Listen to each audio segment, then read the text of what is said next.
Healthy Radio.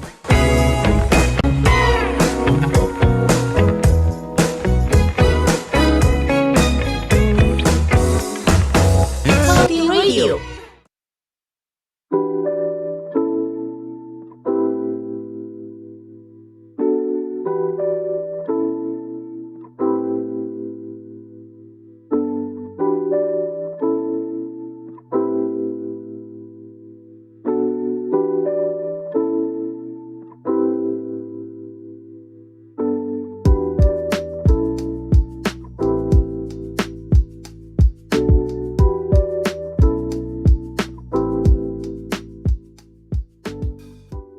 Assalamualaikum warahmatullahi wabarakatuh. Raisa, Radio Indonesia Sehat Healthy Radio. Selamat sore sobat sehat semuanya. Selamat sore. Hari ini kita jumpa kembali dengan saya Galuh di program Bincang-Bincang Santai Raisa, Radio Indonesia Sehat. Gimana kabarnya sobat sehat sore hari ini? Kita mengawali hari ini ya, hari Senin sore. Hari Senin, sore-sore hari ini di kawasan seputaran kampus kita di Universitas Gadjah Mada nih, Sobat Sehat lagi hujan deras-derasnya. Jadi barangkali untuk Sobat Sehat yang mendengarkan Raisa Radio sambil di perjalanan, menuju pulang gitu ya, hati-hati di jalan karena memang jalan kadang ada kubangan-kubangan yang kita nggak tahu ya. Semoga sampai dengan rumah dengan selamat.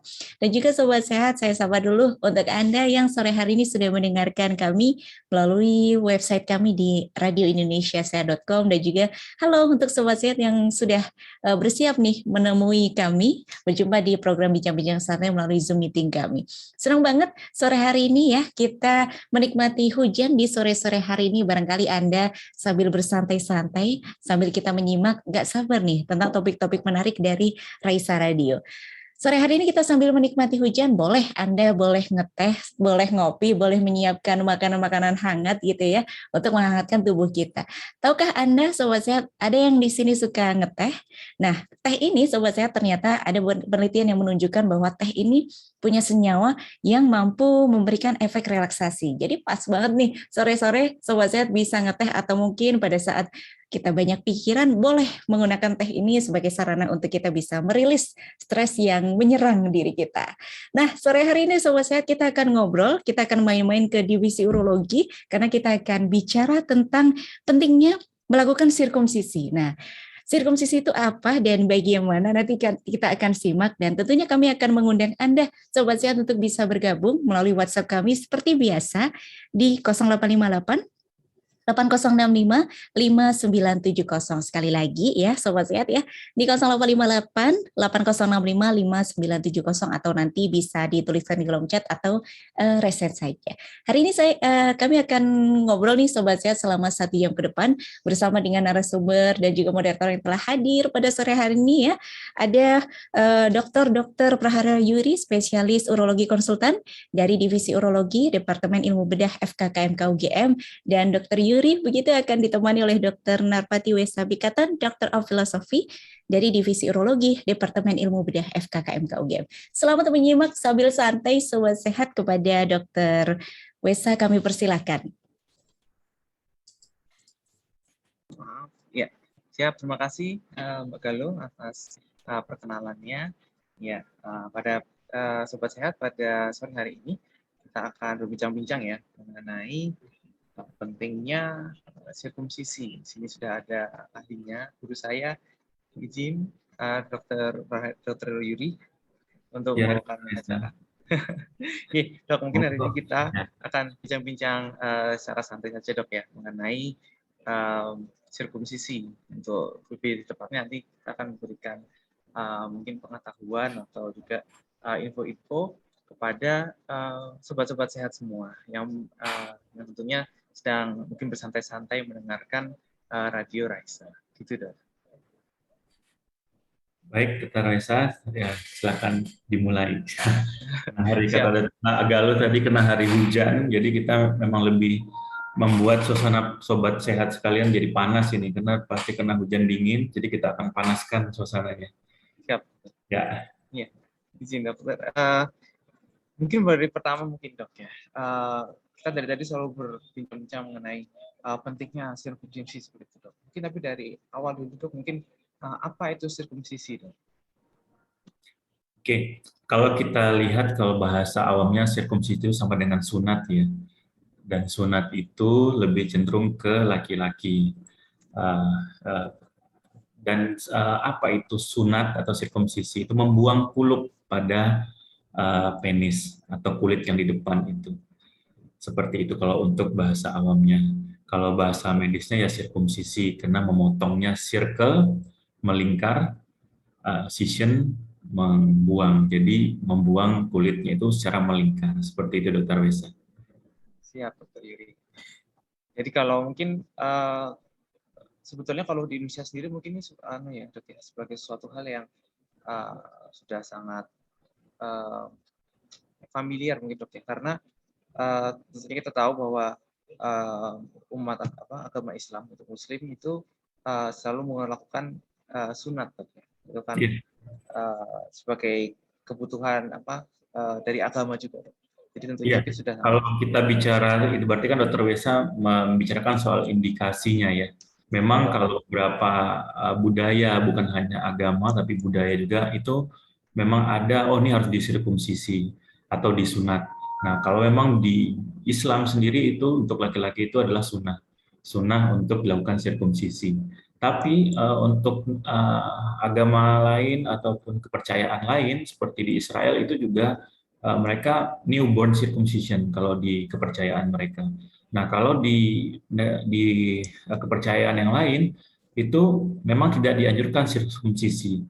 Namun beberapa masyarakat kita itu sudah mulai aware bahwa sirkumsisi itu penting atau sunat itu penting bukan hanya untuk budaya dan agama, tapi juga untuk kesehatan. Karena memang kalau tidak adanya kebersihan pada kelamin itu bisa meningkatkan faktor risiko terutama adalah keganasan pada penis sendiri. Sehingga karena aware-nya itu rata-rata semua masyarakat di dunia itu memang sudah melihat sunat itu bukan sebagai suatu kepercayaan atau agama lagi atau budaya, tapi memang kebutuhan untuk kesehatannya. Seperti itu, Dr. Wesa. Siap. Ini sebenarnya satu topik yang cukup menarik ya, Dokter. Terutama jika mungkin di Indonesia ini adalah suatu hal lumrah yang diterima oleh masyarakatnya, Dok, ya. Tapi kalau di luar itu saya masih sering menemukan itu kontroversi itu, Dok. Nah, itu mungkin bisa kita bahas lebih lanjut, Dok. Kenapa itu bisa muncul, Dok, ya, kontroversi terhadap sunat, Dok, terhadap sirkumsisi? Iya, itu dia kontroversinya itu bukan karena dia itu disunat atau tidak, tapi memang itu faktor kepercayaan dan budaya dari setiap daerah. Jadi bukan soal kontroversi dia itu harus disunat atau tidak. Jadi karena memang kepercayaan mereka sunat itu tidak wajib dan bagi beberapa masyarakat atau orang tua itu tidak terlalu penting sehingga memang mereka tidak disunat.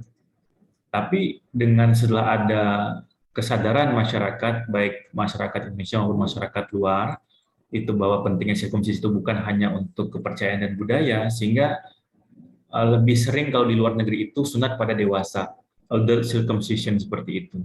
Karena kesadaran masing-masing individu di saat dia sudah balik ataupun sudah memiliki pengetahuan seperti itu terbiasa. Siap, Dokter. Itu kalau yang adult circumcision itu berarti apakah sudah mulai meningkat ya, Dok, ya, di luar negeri juga? Sudah meningkat karena kepercayaan untuk meningkat sebagai indikasi medis ya, mencegah terjadinya keganasan pada penis itu. Oh, siap, Dokter. Ya. Nah, itu mungkin juga kita akan menyambung, Dok. Jadi kalau misalnya mereka baru sadar setelah balik seperti itu, Dok. Setelah besar, maksudnya setelah dewasa lalu ternyata ada manfaatnya macam-macam seperti itu, Dok. Itu apakah istilahnya apakah sudah terlambat, Dok? Apakah memang lebih baik dari sedini mungkin untuk melakukan sirkumsisi seperti itu, Dok? Nah, kalau namanya sirkumsisi tidak ada batasan usia. Jadi mau dia itu baru lahir sampai dia pun usia tua boleh disirkumsisi. Jadi, kapan sih yang paling bagus? Kapan sih yang paling bagus untuk dilakukan sirkumsisi? Nah, itu kembali lagi ke indikasinya. Jadi kalau ke indikasinya, kalau kita bicara soal agama, maka di Islam itu sebelum dia balik, itu harus disirkumsisi. Ya. Kalau misalnya di budaya, ada yang lahir harus disirkumsisi, ada yang harus diupacarakan dulu di saat dia sudah dewasa sebelum menikah seperti itu. Jadi memang banyak kapan waktu disirkumsisi. Tapi untuk idealnya kapan harus disirkumsisi itu memang tidak ada waktu ideal. Tapi sebaiknya untuk menjaga kesehatan itu memang sebelum balik sudah dilakukan sirkumsisi. Karena terkadang ada kotoran ya, kotoran-kotoran yang kadang-kadang tidak dibersihkan mungkin di saat sirkumsisi, apalagi kalau kulupnya tidak membuka sempurna sehingga masih ada kotoran yang tersisa di dalamnya, dan itu bisa menjadi faktor predisposisi. Salah satunya itu adalah penyakit kelamin ataupun bisa juga penyakit menular seksual, dan bisa juga resiko kanker atau keganasan pada kelamin. Seperti itu, Dokter Wilson. Ya, jadi kita tadi sudah cukup membicarakan mungkin sobat-sobat saya sudah mulai bisa paham ya, Dok ya. Oh, ternyata sirkumsisi ini penting karena tidak cuma agama, bahkan banyak sekali benefit untuk kesehatan ya, terutama tadi misalnya mengurangi angka kejadian kanker begitu ya, Dok ya. Ya. Kanker dan juga penyakit menular seksual. Oh, dan juga penyakit menular seksual, Dok. Ya, siap, Dok. Lalu Dok, ini tadi kita masih ngomongkan kontroversi mengenai sirkumsisi, Dok ya. Dan itu biasanya membicarakan sirkumsisi pada laki-laki. Nah, bagaimana dengan sirkumsisi pada perempuan, Dokter? Itu saya rasa gimana, Dok? Juga ini apa namanya, kan yang pendengar sobat sehat yang perempuan udah senyum ini, gimana ini kalau yang belum disunat gimana ini? Sebenarnya kalau sunat pada perempuannya tidak wajib ya, tidak wajib. Karena apa? Karena sebenarnya sunat pada, kalau analog gland penis pada pria itu adalah klitoris pada wanita, analognya. Sehingga memang kalau sunat pada wanita itu menyayat selaput di atas klitorisnya itu. Jadi bukan apa namanya, kadang-kadang itu kebudayaan sih sebenarnya, itu dari kebudayaan sunat pada wanita itu budaya-budaya pada orang-orang zaman dahulu, ya, bahwa pada perempuan juga harus disunat supaya nanti pertumbuhannya bagus, terus bisa untuk rangsangannya juga bagus. Sebenarnya itu tidak wajib pada perempuan, tapi kalau pada perempuan sendiri itu biasanya cuma penyayatan selaput di atas klitorisnya. Dan biasanya itu kalau pada bayi tidak perlu ada penjahitan dan tidak perlu ada anestesi khusus, biasanya cuma pakai anestesi yang ditempelkan saja, atau kadang-kadang tidak perlu anestesi untuk menyayat selaput tersebut. Siap. Ya. Itu jadinya cukup menarik, Dok. Tadi dokter sempat menyebut bahwa ada kepercayaan setelah disunat itu nanti akan cepat besar. Itu saya juga sering mendengar, Dok. Saya sejak kecil juga waktu sebelum sunat, habis sunat nanti cepat besar loh. Ya, saya jadi manut-manut saja gitu, Dok. Bagaimana itu, Dok? Nah, sebenarnya itu nggak ada hubungannya, Dok, dengan kalau disunat cepat dia akan cepat besar, tidak. Memang pertumbuhan anaknya itu memang besar setelah disunat, karena disunat itu kan pada saat usia balik ya. Dan kita sebelum balik, dan kita tahu bahwa kalau kita perhatikan gitu ya, kalau antara cewek dan cowok di saat kelas 1 SD itu biasanya yang besar-besar itu yang cewek. Karena memang pertumbuhannya cewek akan meningkat di saat usia tersebut. Tapi karena kita laki-laki itu disunat pada usia sebelum balik, dan saat balik itu metabolisme laki-laki atau pertumbuhan laki-laki akan cepat di saat periode itu. Sehingga memang kelihatannya setelah disunat jadinya bertumbuh gitu. Padahal nggak ada hubungannya antara sunat dengan tumbuh kembang badan, kecuali akibat ada dia belum disunat, terinfeksi, ada ISK berulang sehingga dia demam-demam, nafsu makan menurun, seperti itu sih, mempengaruhi intake makanannya. Nah, itu mungkin mempengaruhi tumbuh kembang anak, seperti itu, Dokter Lisa. Siap, Dokter. Terima kasih penjelasannya. Jadi itu poin penting ya, Sobat Sehat ya. Ternyata itu hanya sebuah mitos. Kalau misalnya setelah disunat tambah besar anaknya, maksud saya setelah disunat anak tambah besar, tumbuh besar seperti itu. Sebenarnya tidak ada hubungannya dengan hormon-hormon pertumbuhan. Hanya saja karena biasanya dilakukan pada waktu mendekati akhir balik, jadinya waktu pubertas langsung terjadi growth spurt, dan itu terlihat seperti ada pertumbuhan setelah disunat gitu ya. Dan untuk yang perempuan sendiri, Dok, tadi itu berarti ada suatu hal yang sebenarnya tidak perlu, Dok ya. Apakah berbahaya atau tidak apa-apa atau bagaimana, Dok? Kalau misalnya pada perempuan itu istilahnya itu gini, Dok, istilahnya bukan sunat ya, kalau sunat sunnah lah, bukan sunnah juga ya. boleh boleh dikerjakan. Kalau dikerjakan tidak apa-apa, kalau dilakukan juga tidak apa-apa. Jadi nggak ada masalah gitu. Bukan suatu hal yang oh ini harus disunat, tidak. Jadi kalau yang perempuan, tapi juga tidak ada, jadi tidak ada benefit dan tidak ada risknya seperti itu, Dok? Iya, jadi kalau perempuan memang dikasih kekhususan di sini bebas memilih. Kalau Oh, laki-laki ya sebaiknya disunat. siap, dokter. Mungkin habis itu kita tadi kita sudah banyak membahas ini ya, Dok ya, apa namanya, benefitnya juga, kita membahas yang laki-laki dan juga perempuan. Kalau misalnya, Dok, indikasinya tuh kira-kira apa saja, Dok? Tadi kan sudah mungkin kita sudah menyentuh itu sedikit-sedikit, Dok. Mungkin bisa kita lebih fokuskan ke situ sekarang. Nah, kalau kita bicara indikasi, berarti ada kontraindikasi, gitu terus saya. Jadi kita harus bahas kedua-duanya, karena kalau kita lihat indikasi saja, kita akan lupa batasannya sampai mana. Siap. Karena itu yang sering terjadi. Dan juga banyak kasusnya yang saya dapat, yang sudah disunat harus diperbaiki ulang. Kalau indikasinya sudah jelas tadi, karena medis, itu misalnya ada ISK berulang, terus untuk mencegah penularan penyakit menular seksual, untuk mencegah terjadinya kanker penis, dan juga indikasi selanjutnya adalah indikasi agama dan budaya. Tapi di saat itu sudah kita tahu indikasinya, kita harus benar-benar melihat kontraindikasinya. Nah, kontraindikasinya apa? Salah satunya adalah burit penis. Burit penis itu adalah penis anaknya itu mendelep. Jadi kalau misalnya dilihat, itu cuma kulitnya aja yang kelihatan dari luar. Atau cuma kepalanya aja. Nah, itu namanya burit penis. Jadi Bapak, Ibu, atau sobat sehat sekalian bisa itu kalau misalnya ada anaknya di rumah, diletakkan penisnya itu di kiri kanan batang penisnya terus ditekan ke bawah. Kalau ada batangnya itu yang mendelep atau burit itu artinya terkubur atau berada di bawah itu artinya itu burit penis. Itu kontraindikasi dilakukan hitan secara biasa. Kenapa? Nah ini kenapa burit penis itu dikontraindikasikan? Mungkin dulu pernah mendengar mitos ya, kalau menurut saya ini ya. Mitos kalau orang gemuk itu penisnya pendek. Sebenarnya bukan pendek, tapi proses hitannya yang bukan salah juga. Karena kalau hitan itu dia atau sunat itu membuang preputium tadi ya, membuang kulitnya. Nah, kalau membuang kulitnya, kalau misalnya dibuang kulitnya ya udah benar itu sunat gitu.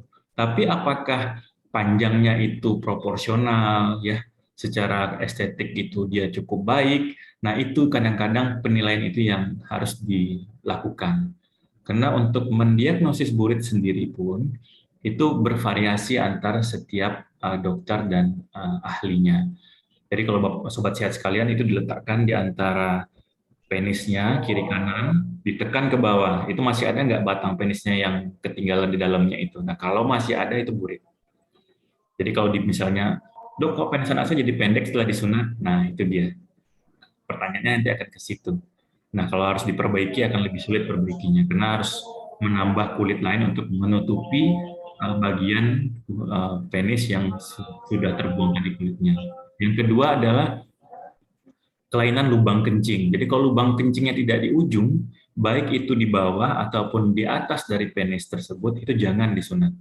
Tidak boleh, itu betul-betul warning gitu. Jadi kalau misal di jalan raya itu forbidden, ya forbidden. Jadi kalau misalnya lewat kena tilang udah, tilang apa nih, tilang ada kameranya sekarang ya, tiba-tiba datang surat tilang ke rumah. Jadi itu memang benar-benar nggak boleh. Jadi kalau misalnya dilakukan salah itu. Karena kita butuh kulitnya untuk merekonstruksi penisnya. Nah, itu salah satu. Terus ada web penis. Web penis itu kalau misalnya jadi penis sobat sehat sekalian anaknya itu ditarik ke atas ke arah perut, itu ada selaputnya di bagian bawah antara batang dan kantung kemaluannya. Nah, itu juga tidak boleh disunat biasa. Itu yang menyebabkan nanti penis-penisnya jadi pendek. Seperti itu, Dokter Besa. Siap, Dokter. Terima kasih banyak. Jadi tadi ada diingat, mungkin sobat-sobat kesehatan mungkin saya sedikit merangkum ya, biar mungkin bisa lebih teringat. Karena saya Dok, apakah banyak Dok menemukan kasus-kasus ini Dok? Maksudnya kontraindikasi tetapi tetap dilakukan sirkumsisi Dok? Nah, ini sebenarnya itu yang perlu, sebenarnya itu yang saya bilang tadi, namanya sirkumsisi atau sunat itu memotong preputium. Jadi sekarang kita adalah mengedukasi orang tua sebenarnya atau sobat sehat sekalian. Edukasinya di sini. Karena namanya kalau misalnya dok saya mau sunat gitu ya, sama dokter, oke, dokter akan menyunat gitu. Tapi orang tua harus tahu ini kira-kira batang penis anaknya atau penis anaknya itu eh, ideal atau tidak untuk disunat secara biasa. Itu yang penting edukasi orang tua.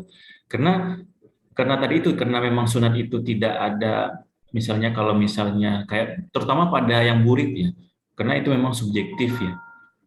Subjektif itu seringkali sudah disunat ternyata penisnya akan masuk lagi, mendelep lagi. Jadi setelah disunat seperti tidak disunat. Nah, itu memperbaikinya akan lebih sulit daripada dari awal sudah kita rekonstruksi untuk penisnya dikeluarkan seperti itu.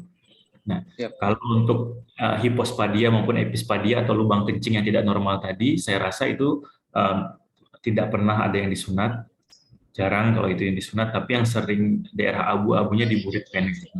Jadi kalau saya sendiri, kalau misalnya, oh dok, ini salah nggak dokternya menyunatnya? Tidak ada yang salah. Kenapa? Karena itu saya bilang, sunat itu memotong kulitnya. Nah, jadi kalau dipotong kulitnya dan gelarnya sudah kebuka, ya itu sunat namanya. Tapi tidak semuanya yang memperhatikan ideal panjang penisnya sama untuk estetiknya ke depannya seperti itu. Itulah tadi muncul mitos-mitos zaman dahulu itu kalau penis orang gemuk itu pendek. Padahal bukan pendek, karena dia itu kulitnya yang banyak kepotong, sehingga kulit di batang itu tinggal sedikit, sehingga bentuknya pendek. Seperti itu Dr. Wesa. Jadi, dan kalau ditanya lagi, apakah semua dokter bisa atau tidak? Nah, saya akan kembali lagi. Itu sama seperti koki. Kalau saya selalu koki. Koki dikasih makanan beras yang sama, bumbu yang sama, itu bisa rasanya berbeda. Nah, itu dia. Jadi setiap dokter itu bukan hanya knowledge, tapi ada art-nya di sana. Nah, kalau art ini tidak bisa diajarkan. Itu adalah seninya masing-masing dokter.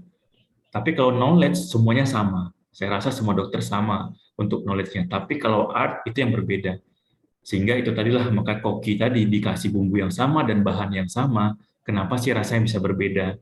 Nah, untuk mencari rasanya itu, Sobat Sehat sekalian harus well educated atau teredukasi.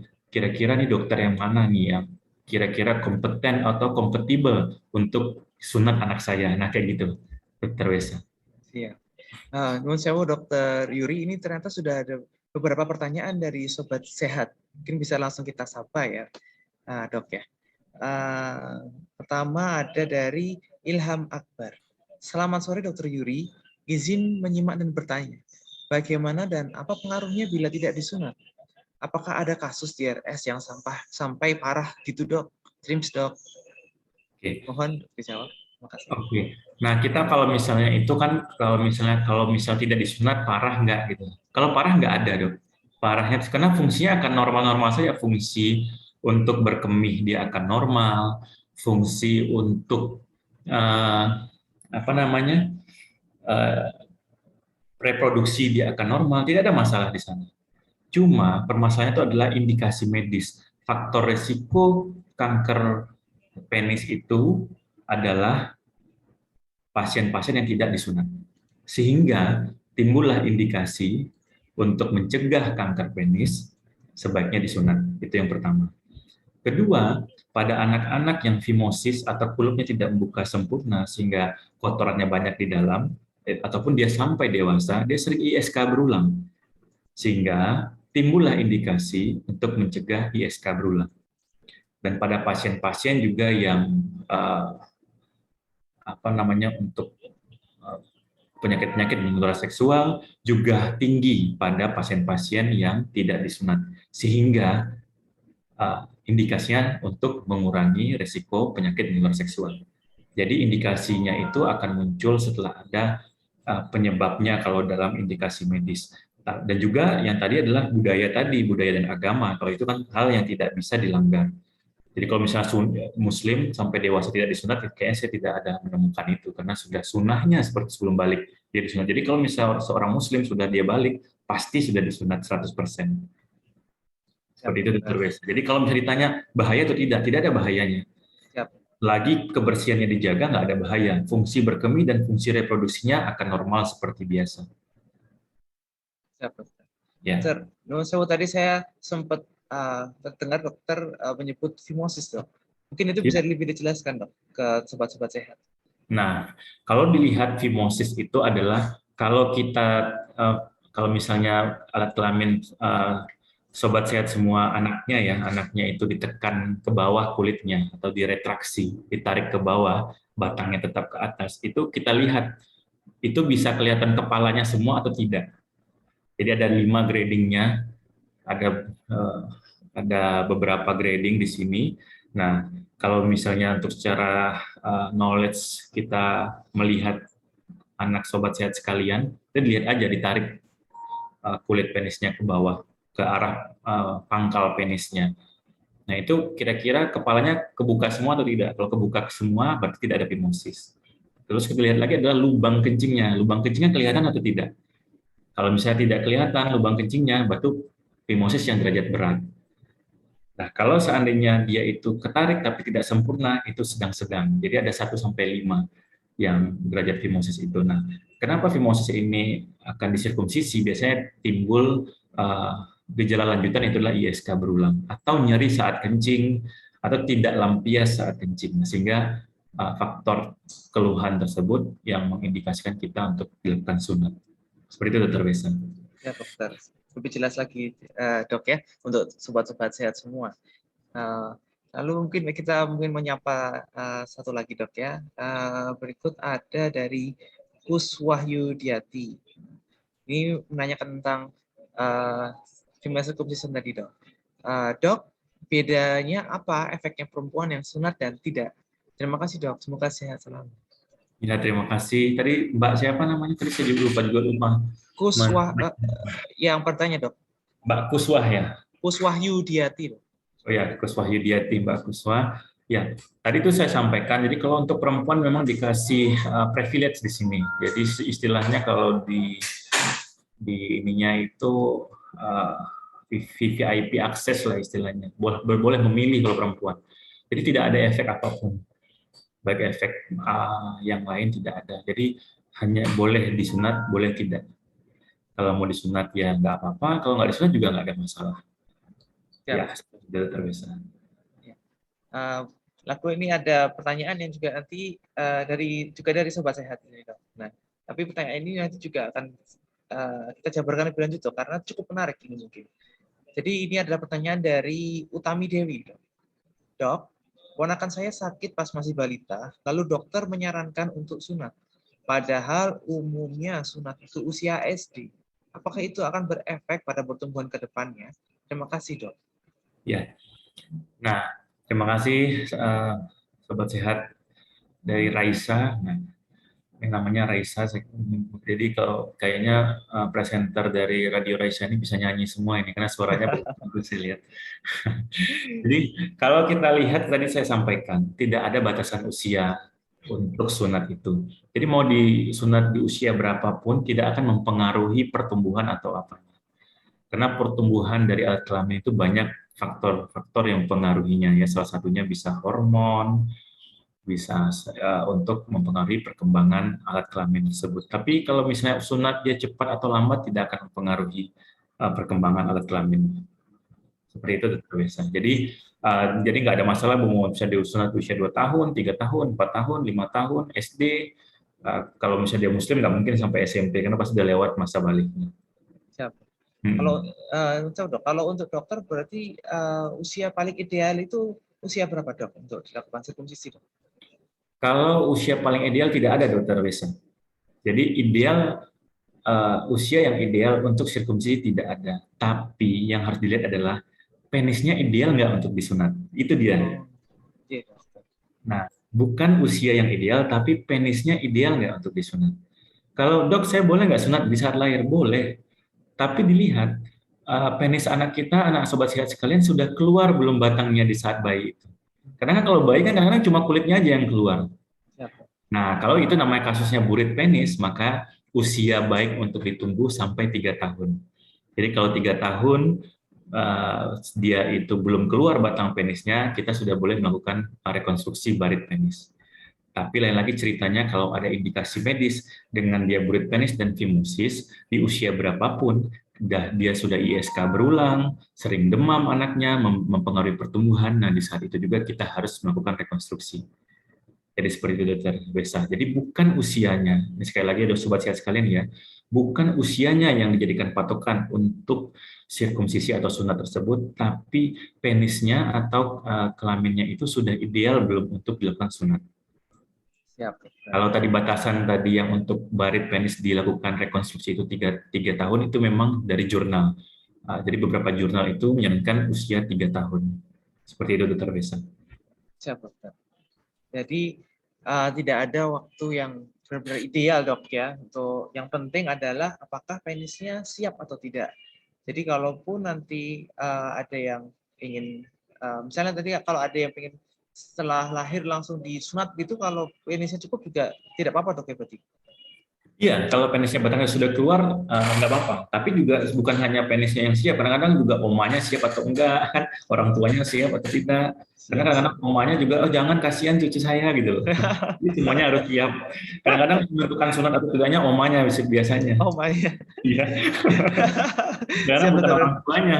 Jadi kan, dok ini neneknya belum, omanya atau neneknya belum ACC untuk disunat? Iya bu, kayak gitu ya. Apalagi cucu satu-satunya cowok gitu kan. Yes, Nah, yes. karena saya juga pernah itu kena faktor budaya juga ya. Jadi pasiennya itu sudah dijadwalkan mungkin minggu depan gitu, tiba-tiba datang. Dok, ini harus disunat hari ini. Kenapa? Karena udah masak-masak di rumah. Wah ya udah harus disunat hari itu juga coba. Jadi Siap, dokter. indikasinya bukan karena itu harus disunat pada hari itu, karena lauknya udah dimasak ini jam 12 itu, pestanya nanti sore. Jadi ya udah. Jadi indikasinya karena udah ngundang sama udah ada masakannya gitu loh. Izin, dok, lucu sekali ceritanya, dok. Ya, itu cukup hal yang sangat unik ya. Mungkin sobat sehat sendiri juga sering mengalami ya tadi indikasi kontraindikasi dari oma itu ya. Ya. Tidak boleh dari eyangnya. Jadi nanti gini dokter Wesa jadi sampaikan juga sama dokter sobat sehat sekalian ya. Jadi kalau misalnya sebelum ketemu dokter jangan masak-masak dulu dok. Dan yang kemarin itu alhamdulillahnya itu penisnya itu ideal untuk disunat. Coba kalau nggak ideal dok, itu kan sayang kan masakannya. Siap, Gitu. dokter. Jadi jangan ngundang dulu sebelum ketemu dokter sudah dibilang oke untuk sunat baru masak-masak ya. Seperti itu. Siap, dokter ya. Itu juga salah satu yang perlu diperhatikan ya sobat sehat ya. Mungkin ke dokter dulu baru nanti masak-masak gitu dok ya. Lalu dok, misalnya apakah mungkin dok misalnya batangnya belum siap tapi terjadi ada fimosis gitu, bagaimana dok? Itu Apakah sering. perlu di-delay seperti itu? Itu sering dia terjadi. Itu makanya tadi kalau misalnya dia ada fimosis dan juga batangnya belum keluar, kita lihat lagi ada pengaruh nggak terhadap anaknya. Seperti tadi ya seperti saya sampaikan, ISK berulang, demam sampai mengganggu tumbuh kembangnya. Kalau tidak ada kita tunggu aja. Kalau saya karena sudah ada penelitiannya, sudah ada dasar klinisnya usia 3 tahun, jadi saya akan nunggu sampai usia 3 tahun. Jadi tidak buru-buru untuk sunat. Seperti itu. Siap, dokter. Karena kasus-kasus yang sudah disunat terus diperbaiki lagi banyak banget saya. Apalagi ini musim liburan ini. Hampir tiap hari saya menyunat anak-anak atau memperbaiki juga banyak banget. Ini juga ada pasien dari Kalimantan ini mau ke Jogja minggu ini. Nah, karena sudah disunat tapi tidak ideal batangnya. Tapi tetap orang tua, dok ini kayaknya salah dok dokter sebelumnya. Enggak ada yang salah bu. Saya juga sampaikan seperti itu. Tidak ada yang salah. Karena memang kalau bisa batangnya sudah kelihatan, ya nggak ada masalah, batangnya akan ada gitu loh. Tapi ini batangnya ideal atau tidak itu kan subjektivitas. Makanya sebelum disunat orang tua harus diedukasi. Nah ini saya berterima kasih kepada Raisa ini Radio GM sudah memberikan topik ini. Topik memang topik yang luar biasa ini karena saya memang dari kita juga pengurus pusat Ikatan Andrologi Indonesia dan juga Ikatan Pediatrik Urologi Indonesia ya, itu juga kita harus mengedukasi masyarakat bahwa lihatlah batang penis anak kita itu ideal untuk disunat biasa atau tidak. Jangan sampai nanti setelah dilakukan tindakan kita baru sadar oh ini kayaknya tidak ideal gitu. Siap, dokter. Terima kasih banyak. Lalu bagaimana dok ya? Kadang-kadang itu begini dok. Mungkin salah satu yang membuat sobat sehat itu memilih bayi, disunat waktu bayi atau waktu dewasa itu compliance dari anaknya sendiri dok. Maksud saya kalau misalnya di umur di atas 3 tahun seperti itu kan bisa sangat rewel sekali, Dok. Nah, kalau yang seperti itu bagaimana ya, Dok? Nah, kalau rewel itu biasanya kita ada verbal anestesia atau uh, verbal terapi ya. Jadi kalau misalnya itu panjang lagi ceritanya, Dok. Kalau itu kita bahas sekarang, mungkin ada topik selanjutnya nanti dari Mbak Galuh ini. Karena teknik anestesi jadinya di situ. Jadi teknik anestesi bukan hanya sekedar kita menyuntik, tapi bagaimana kita berkomunikasi sama anak sehingga anak itu nyaman untuk disunat. Nah, kalau misalnya apa namanya dia anak yang nangis, kan ada anaknya tuh anak yang penakut, ada anak yang pemberani. Kalau yang pemberani mah kita mau bawa golok pun dia nggak nangis deh. Tapi kalau anak yang penakut kita belum datang aja kita dokternya udah nangis gitu. Jadi itu nanti berbeda-beda untuk setiap anak. Nah, pendekatan dokter lah yang dibutuhkan di sini untuk komunikasinya, menjalin kepercayaan anak ke dokternya bahwa sunat itu nggak sakit seperti itu. Nah, jadi jangan dibilang aja seperti digigit semut gitu. Jadi udah kalau misalnya digigit semut, kalau anaknya dibilang gigit semut itu sakit ya nangis dia. Jadi ya seperti nggak sakit deh. Jadi kita harus mengedukasinya ini nggak sakit gitu. Jangan sakit. Nah, gitu loh. Jadi kalau kita misalnya gini, Dek, ini nanti sakitnya seperti digigit semut ya, berarti sakit dong gitu loh. Jadi kalau kita bilang, Dek, ini nggak sakit ya nanti sambil ngomong kita baca Quran, kalau dia bisa Muslim disuruh ngaji gitu ya, Bismillah ya, kita sambil kita anestesi. Jadi kita memang itu tekniknya sangat bervariasi. Ini juga sudah ada beberapa pertanyaan luar biasa. Ini kayaknya memang panas jadinya ini ya, Dr. Wesa ya. Oh siap dokter. Ya. Oh iya ternyata ada banyak sekali dok. Coba saya lihat. Oh, saya gitu. Ini pertanyaan. Nah, oh iya dok, mohon maaf tapi tidak ada. Oh Tuti iya siap dok. Dari Ibu Tuti Istiani. Ini izin bertanya dok, apakah sebaiknya sebelum anak disunat sebaiknya dikonsultan ke dokter spesialis urologi dulu dok? Nah ini pertanyaan menjebak ini sobat sehat sekalian. Kalau saya bilang harus ke urologi, nanti saya dimarahin sama semua dokter se-Indonesia. Kenapa dok? Sunat itu kompetensi 4 untuk dokter umum. Jadi dari dokter umum boleh mengerjakan. Nanti kalau saya bilang sama dokter Yuri kan nggak mungkin juga, karena dokter yang lain juga boleh mengerjakan ibu. Tapi yang saya harapkan adalah sobat sehat sekalian teredukasi di sini bagaimana sih sunat itu yang baik dan kapan kita lihat lagi penis anak kita ini baik atau tidak. Nah itu yang paling penting bagi saya. Ibu mau sunat sama siapa, kompetensinya untuk dokter umum itu sudah dia bisa mengerjakan. Jadi tidak harus ke spesialis urologi. Tapi kalau mau konsultasi ke saya juga nggak apa-apa. Seperti itu. Tapi itu saya sampaikan lagi, siapapun boleh. Kompetensi dokter untuk sunat itu ya. Sunat itu kompetensi dokter. Kalau misalkan kan banyak yang sunat-sunat yang lain ya. Tapi saya tetap sampaikan sesuai dengan evidence-based medicine di Indonesia bahwa sunat itu kompetensi dokter. Seperti itu dokter bisa. Siap, terima kasih. Nah, sebelum kita lanjut dok, ini memang sangat menarik sekali topiknya dan rasanya bisa berbicara terus dok ya. Tapi saya ini sudah dibisiki nih sama Mbak Galuh ini untuk kita istirahat dulu dok. Iya, karena Mbak Galuh bukan lagu ya katanya ya, lagu. Iya ada lagu. Iya, nanti biar sobat sehat nggak ngantuk, jadi harus jangan sampai dengan lagunya jadi ngantuk Mbak Galuh. Oke. Saya kembalikan dulu ke dok ke Mbak Galuh. Terima kasih. Oke, baik, mohon izin Dr. Yudi dan juga Dr. Wesa. Asik sekali sore hari ini ya sobat saya, semakin menghangatkan suasana di hujan sore hari ini.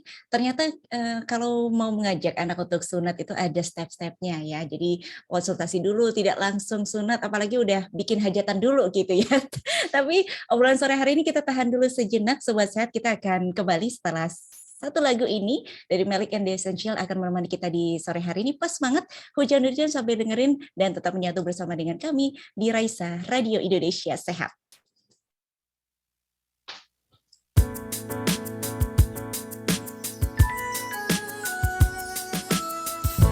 Bangku kosong sisi jendela, saksi bisu antara kita.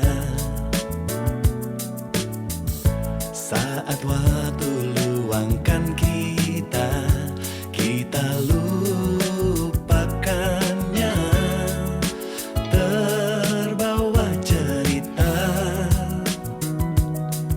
berbagi bersama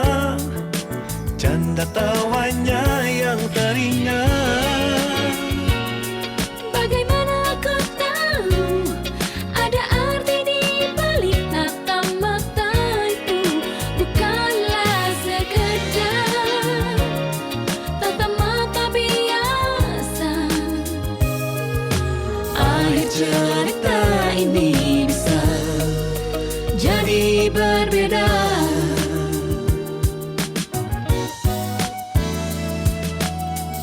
Saat waktu pisahkan kita, ku teringat semua tentang kita di tempat biasa, berbagi cerita, canda ceria dengan dia. Bagaimana kau tahu ada arti di balik kata-mata itu? Bukanlah sekadar tata-mata biasa. Mungkin akhir cerita kita Bisa jadi luar biasa. mungkin akhir cerita kita Tetap jadi teman biasa yang luar biasa.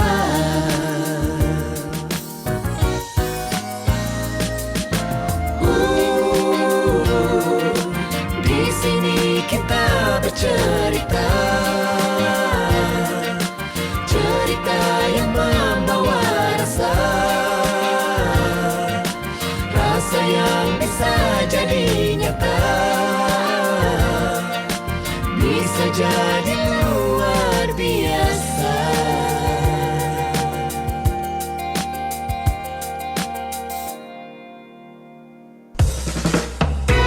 Raisa, Radio Indonesia Sehat. Healthy Radio.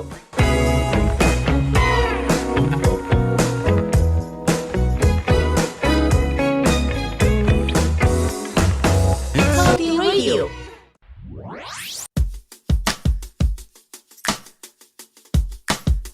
Informasi seputar kampus hanya di sini, di Seputar Kampus Kita. Seputar kampus kita.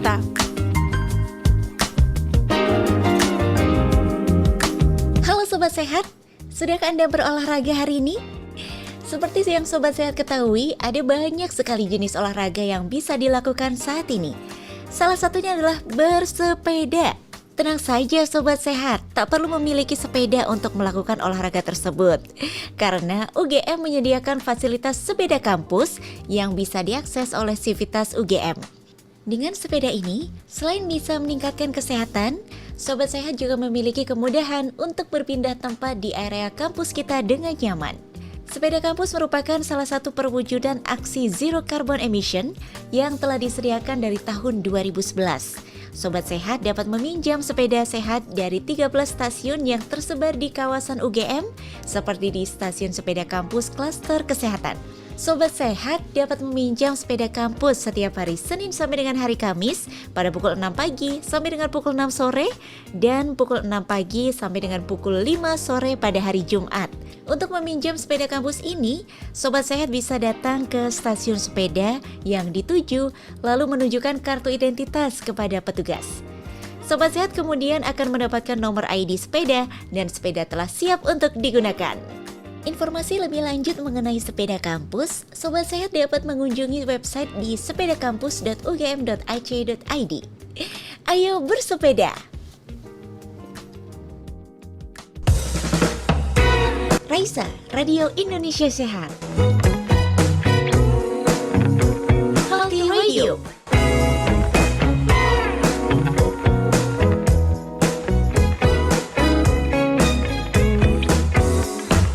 Healthy Radio. Baik Sobat Sehat, Anda masih bersama dengan kami di Raisa Radio Indonesia Sehat. Yang baru saja bergabung, Anda belum terlambat karena hari ini kita masih akan ngobrol seru nih. Sampai dengan pukul 4 sore kita akan mencari tahu lebih lanjut nih tentang pentingnya melakukan sirkumsisi atau sunat. Nah untuk Anda Sobat Sehat yang dari tadi sudah tidak sabar nih pertanyaannya untuk dibahas, atau untuk Sobat Sehat yang mau bertanya, kami masih akan membuka ya untuk Anda sekali lagi di 0858 80655970. Dan juga Sobat Sehat juga bisa memfollow akun Instagramnya Raisa Radio UGM untuk bisa mendapatkan informasi seputar topik-topik nih ya. Karena Raisa Radio UGM nih acaranya akan rutin dan Anda bisa mendapatkan topik-topik menarik melalui Instagram kami di @Raisa Radio UGM. Baik, sore hari ini kita akan lanjutkan kembali Sobat Sehat kepada Dr. Wesa. Waktu saya kembalikan. Silakan Dok. Terima kasih Mbak Galuh. Terima kasih Mbak Galuh. Sudah ini Dok ya, lebih refresh rasanya setelah mendengarkan musik yang diputarkan Mbak Galuh tadi. Oke. Lalu untuk Enggak, lanjut. siap Dok. Iya Dok, ini mungkin kita karena mungkin waktunya juga sudah hampir habis Dok ya. Jadi mungkin kita juga akan menyapa, ini ada beberapa pertanyaan Dok ya yang ada jadi bisa ditanyakan oleh Sobat Sehat di sini Dok. Mungkin kita langsung saja Dok ya. Ini ada pertanyaan, ini cukup menarik Dok. Pertanyaannya dari Mbak Fania Ramadhani. Izin bertanya Dok, di antara berbagai metode sunat, apakah terdapat metode sunat yang paling aman untuk anak? Nah, ini juga pertanyaan menjebak ini Dok. Kalau pertanyaan sunat ini memang menjebak semua. Metode apa yang paling baik?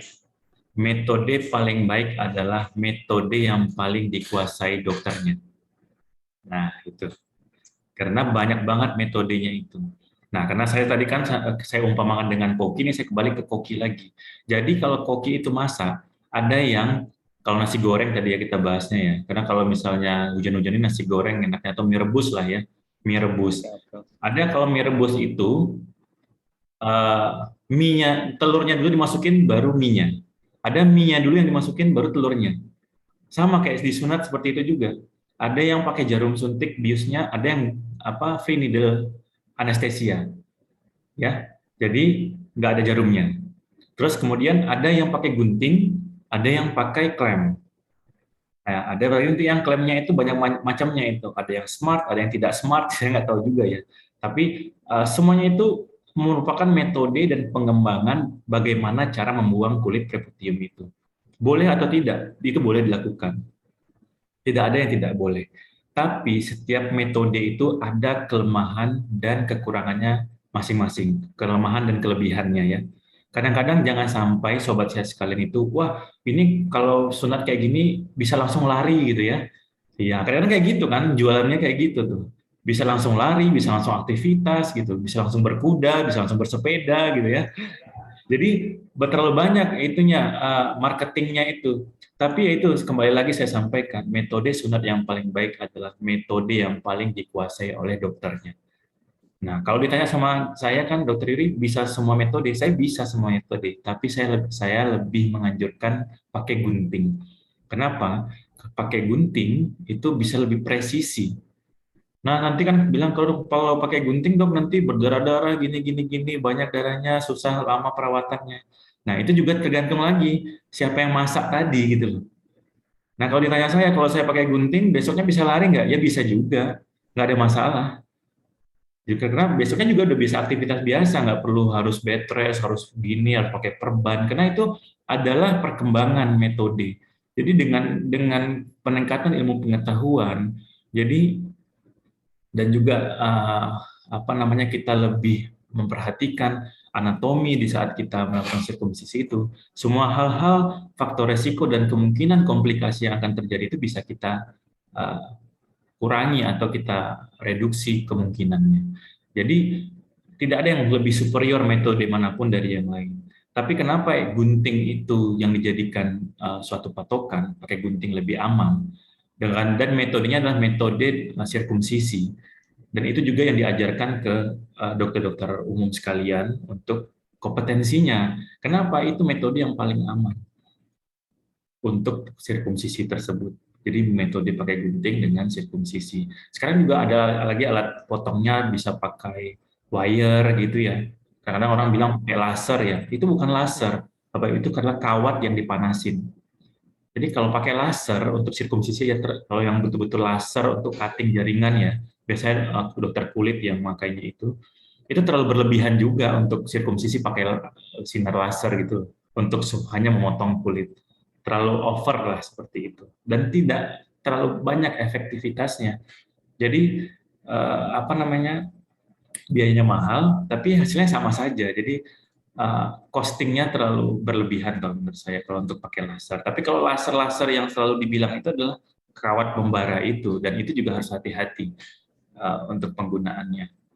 Jadi metode yang paling aman yaitu tetap kalau saya sendiri ya sesuai dengan evidence base lagi dan kompetensi dokter Indonesia itu sirkumsisi dengan gunting itu. Karena dia lebih presisi, bisa mengkontrol perdarahan lebih baik seperti itu. Nah, kalau misalnya pakai klem boleh atau tidak, ya boleh-boleh saja, tidak ada masalah. Karena itu memang pengembangan dari teknik sirkumsisi itu. Karena dari dulunya, dari tahun 1950-an atau 60-an itu memang ada klem itu untuk digunakan untuk alat sirkumsisi, klem gitu ya. Sudah lama itu digunakan. Nah, klem-klem yang ada sekarang itu adalah pengembangan dari klem itu. Jadi itulah pengembangan ilmu pengetahuan. Bukan berarti kita menolaknya, tidak. Tapi kita harus beradaptasi dengan itu. Tetap seperti yang saya sampaikan lagi adalah setiap metode itu bisa dilakukan, tapi dengan memperhatikan kondisi anatomi penisnya lagi. Apakah memang batangnya sudah keluar? Saya selalu sampaikan itu, karena memang komplikasi terlalu banyak kalau di saat kita mengakses atau menilai sebelum sirkum itu ideal atau tidak. Seperti itu, Dr. Reza. Ya, Dokter. Terima kasih banyak penjelasannya. Lalu saya juga ingin bertanya, Dok. Kalau misalnya pasien ini sudah harus di sirkumsisi, Dok, dengan indikasi. Tetapi tadi misalnya yang fimosis, Dok, itu harus di sirkumsisi tapi tidak belum waktunya, Dok. Nah, itu apakah ada saran, Dok, untuk misalnya sobat sehat bagaimana cara membersihkannya untuk pasien-pasien yang fimosis seperti itu, Dok? Ya, ini juga penting ini. Jadi kalau saya misalnya pasien anak bayi gitu ya, atau anak-anak di bawah 3 tahun yang memang dengan fimosis, kemudian mau disunat tapi belum ideal, kan kita tunggu itu ya. Kalau dia tidak ada indikasi medis, seperti yang saya sampaikan tadi, ISK berulang, demam berulang, dan mengganggu pertumbuhan, ya saya akan observasi dulu. Observasi bagaimana sih cara perawatannya, nah ini juga ya. Jadi di saat mandi, itu kulitnya itu agak ditarik ke bawah, kan nanti kan dia tidak bisa keluar kelihatan semua tuh kepalanya ya. Terus dibersihkan pakai kasa. Biasanya kan kalau anak-anak kan mandinya pakai air hangat itu. Nah sekalinya dengan air berendamnya itu ditarik ke bawah, kulit penisnya sampai maksimalnya, terus dibersihkan ujungnya itu. Nanti lama-lama dia akan, kalau dia masih bisa kebuka, dia akan kebuka. Tapi kalau nggak bisa, jangan dipaksa. Siap, Dokter. Seperti itu. Begitu ya. Lalu saya juga ingin ini, Dok, karena tadi kita sudah membicarakan banyak tentang dari indikasi sampai juga dari tadi tekniknya ya. Lalu yang juga tidak kalah penting ini, tadi kan dokter juga bilang banyak metode yang bilang habis disunat bisa langsung lari, dan dokter Yuri sendiri bilang kalau saya cukup pakai gunting sudah cukup, juga orang juga bisa lari. Nah itu apakah ada apa ya, Dok ya, trik khususnya atau tips khusus untuk sobat sehat sendiri bagaimana merawat anak-anak pasca sunat, Dok? Oke, nah merawat anak-anak pasca sunat. Jadi kalau misalnya pasca sunat itu, memang setiap metode itu akan berbeda, ya, berbeda pelaksanaannya. Misalnya kalau pakai klem, nanti ada klem itu yang bisa dia harus dibawa dulu klemnya baru dilepas ya. Terus ada juga yang tanpa jahitan ya, pakai lem. Memang ada itu lem medis yang memang untuk menyatukan kulit dan mukosanya, itu juga ada. Nah, tapi itu lagi untuk perawatannya itu setiap metode berbeda-beda. Tapi memang sebaiknya kalau baru selesai tindakan jangan lari-lari dulu, Dokter Nurisa. Karena memang ada kemungkinannya nanti apakah klemnya terlepas, jahitannya kena anaknya terlalu aktif dia bisa terlepas, terus resiko perdarahan. Jadi sebenarnya kalau kita bisa bicara ideal ya, bicara ideal, apapun tindakan yang setelah tindakan operasi yang dilakukan itu sebaiknya istirahat dulu. Jadi kalau misalnya nanti ada, oh ini bisa langsung aktivitas, bisa langsung apapun terus harus istirahat dulu. Jadi jangan sampai jungkir balik gitu. Terus apalagi manjat pohon gitu kan. Terus kebentur ya mau metode apapun saya rasa akan luka, akan berdarah lagi. Kemudian kita lihat penyembuhan. Penyembuhan jaringan itu kalau misalnya luka bersih seperti itu ya 3 sampai 5 hari. Atau misalnya biasanya 2 sampai 3 hari itu sudah mulai proses penyembuhan dan akan baik itu 3 sampai 5 hari. Nah, itu juga tergantung pada anak dan kebersihan saat perawatan luka. Kalau misalnya nggak bersih atau ada infeksi, pasti akan lebih lama. Tapi kalau misalnya dia akan bersih dan baik, ya insya Allah 5 hari sudah normal. Kemudian yang nggak kalah pentingnya adalah kadang-kadang orang tua kasihan sama anaknya, sehingga nggak dibersihkan lukanya. Nah, itu juga salah. Nah, karena kalau misalnya nggak dibersihkan, nanti akan lebih kasihan, tambah lama sembuhnya. Jadi jangan, kalau untuk disunat jangan terlalu kasihan dulu gitu, tega-tega dikit lah. Tapi jangan dibekap juga, anaknya akan nangis ya. Ya, Jadi benar. itu. Terus kan apakah boleh mandi atau tidak? Nah, itu juga tergantung metodenya. Jadi kalau misalnya lukanya bagus, kemudian kontrolnya baik, biasanya kita tetap secara ilmu kedokteran mengambil kapan si jaringan itu bisa sembuh. Ya, kita ambil cut off-nya tetap 3 hari. Jadi 3 hari baru boleh kena air. Kayak seperti itu. Kemudian obat-obatan yang diberikan, diminum. Kemudian kalau ada sesuatu misalnya berdarah ataupun dia infeksi, kemudian ada hal-hal yang dirasa mengganjal di saat setelah lakukan tindakan, segera kontrol. Seperti itu. Siap dokter, terima kasih. Ya, tidak terasa ini dok ya, sudah hampir 1 jam kita berbincang-bincang tentang sirkumsisi dok. Mungkin kalau tidak terasa Dokter Wesa, mungkin yang sobat sehat ini terasa atau enggak? iya dok. Nah, saya harap karena penjelasan dokter itu sebenarnya sangat menarik. Menurut saya pasti sobat sehat juga sangat tertarik dan sangat ingin tahu mengenai materi yang disampaikan oleh Dokter Yuri. Dok, ya, saya ingin sedikit menyimpulkan ya dok ya. Jadi untuk sirkumsisi itu teman sobat sehat juga tahu adalah pemotongan kulup dari penis, dan di sana ada berbagai macam indikasi ya, seperti fimosis, dan juga infeksi berkemih yang berulang, infeksi di saluran kemih yang berulang.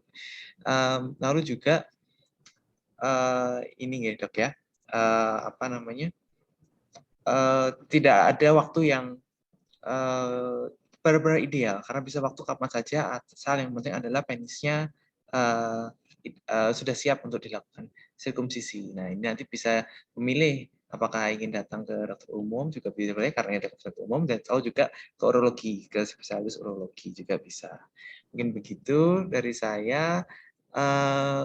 Ini juga saya terima kasih banyak sekali terhadap Dokter Yuri atas materinya.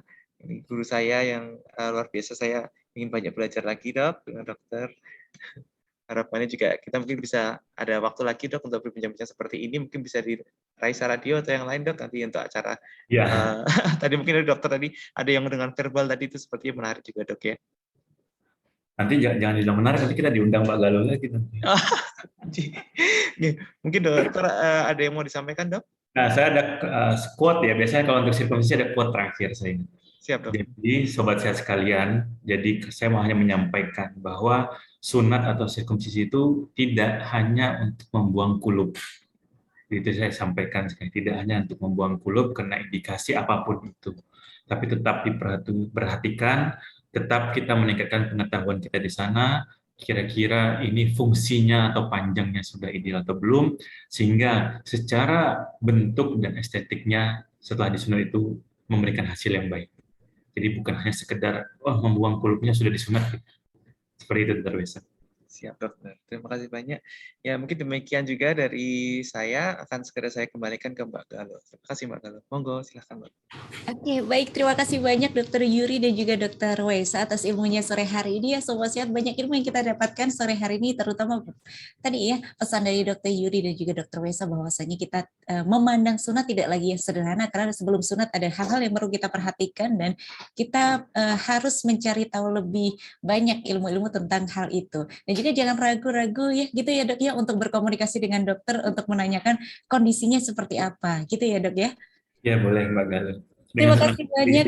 Terima kasih banyak Dokter Yuri dan juga Dokter Wesa. Sehat selalu Dok. Selamat melanjutkan aktivitas, beristirahat. Terima kasih banyak Dok sudah mampir kepada untuk berbagi ke sobat sehat semuanya. Terima kasih Mbak Galuh dan juga Raisa Radio GM.